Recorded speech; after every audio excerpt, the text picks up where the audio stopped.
Okay, so we started Thursday nights this week. We're going to be meeting Thursday nights in April, and our focus for week 3 was describing a person. I'm going to talk about a couple of approaches to writing. A lot of you have figured out what your approach is, which is fantastic. But if you are struggling to find an approach, I'm going to talk about a couple. Ken and I will talk about a couple in this particular slideshow. The first is the approach of viewing your person through a Kodak moment.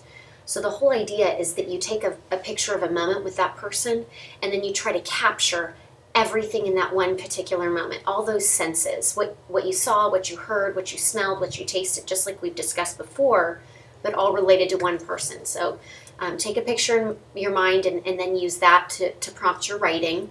And two things that you'll have to consider is what kind of impression do you want to give your audience, and then how are you going to leave how are you going to make that impression last with your audience? And so that kind of goes back to maybe a particular emotion or a lesson that you want your readers to feel, or a lesson that you want them to learn. And it's almost like working backwards. Yeah, Yeah, it is. figuring out what you want to write, and like Kelsey said, what you want your impression to be at the end of it, and then determining how you're going to approach that through your writing. And also, at least all these people know what Kodak is. That is true. And so do I, thank goodness.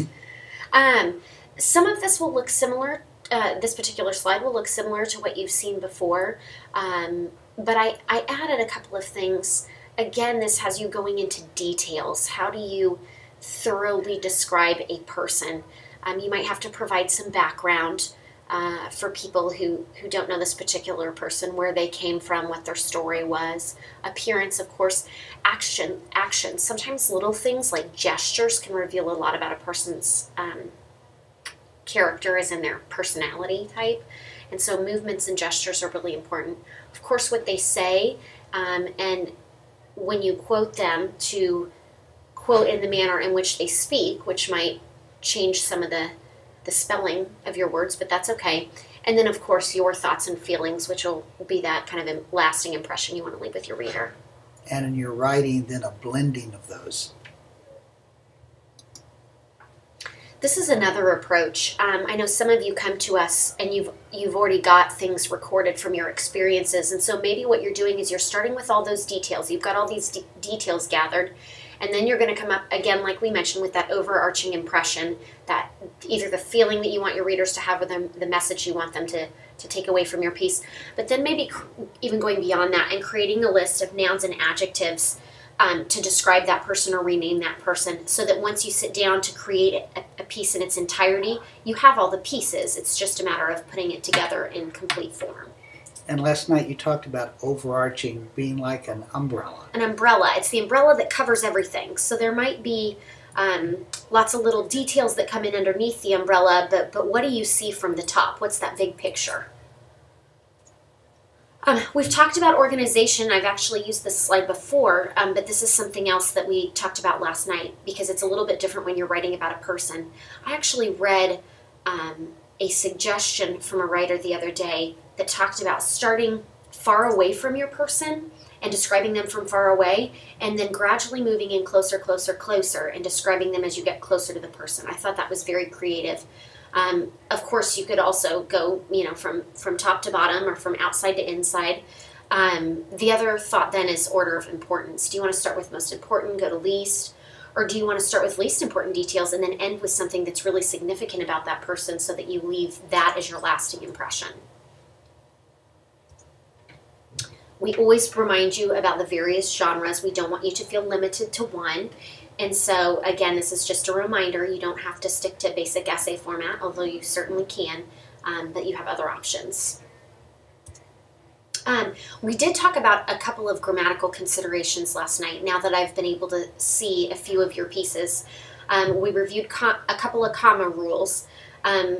We talked about items in a series, punctuating items in a series. There are actually different rules that people in the world of journalism and in the world of publication follow versus people in the English world, mostly meaning, I guess, teachers in the classroom.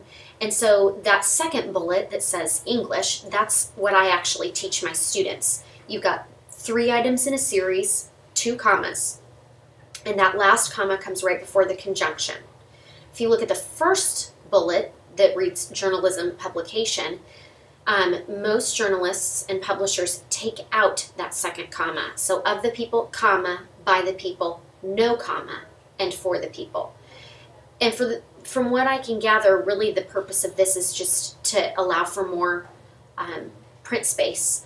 It just takes up less space if you eliminate that comma. So it's up to you which you'd like to pursue, and if you decided to get something published, I'm sure your editor will tell you exactly what they want or don't want. A lot of people have also added non-essential information or parenthetical information, kind of like a side note. Like on a side note, I'm going to interrupt and say this really quick and then go back to my sentence. You can certainly use commas for that. You can also use dashes. A dash, if you're typing on the computer, is actually 2 hyphens. So upper right hand part of your keyboard. So you would type them in twice. Make sure you don't leave any spaces before or after a dash.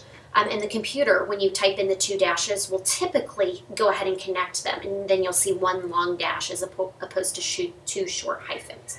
So those are punctuation options for you when you're writing. And then we talked about how to punctuate quotes. If you're incorporating quotes, dialogue, what someone said, commas and periods typically always go within quote marks, so on the inside. Colons and semicolons always go on the outside. The situations can vary, so certainly if you have questions, don't hesitate to ask, because there are a couple of exceptions. But then I think the big one that I noticed in everybody's writing was how to place a question mark or an exclamation point. And it just depends on what's being quoted. If what's in the quote is the question or the exclamation, then the punctuation goes inside the quotation marks. If the quote is not the question or the exclamation, then the question mark or exclamation point will go outside. And you'll see this on the next slide. It has a few examples. So this first example is just a very basic quote with a transition out of it. So you can see the comma goes inside the quotation marks. The second example, in the second example, the writer is getting ready to list names, which is a situation in which you would use a colon.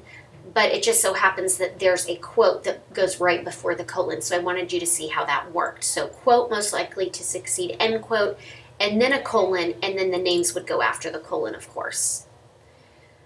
Third example, the question itself is within the quotation marks. So the question mark goes within the quotation marks, and you can still continue with your transition afterwards and then use a period as your ending punctuation.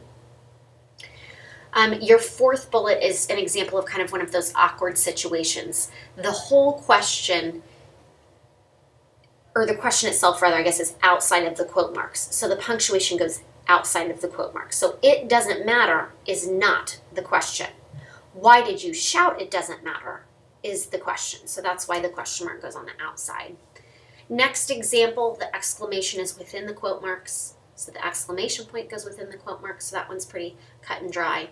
And then Ken and I added this last example so you could see how to do a quote within quotes. So if I, for example, wanted to quote Ken, who was quoting someone else, if I turn to Ken and say, "Did you hear her say, I texted you in the car on the way to school?" So "I texted you in the car on the way to school" would be in single quotes. And then the question is in double quotes, which is why the question mark goes inside the double quotes. So it's just really important that you pay attention to what's actually inside your quote marks, because that's what's going to determine your punctuation in the end. Anything you want to add to that? No, I think that covers it. So that's all we covered this week. We're going to be posting homework, so make sure you pay attention to that. Do some writing for next week. And we'll see you next Thursday.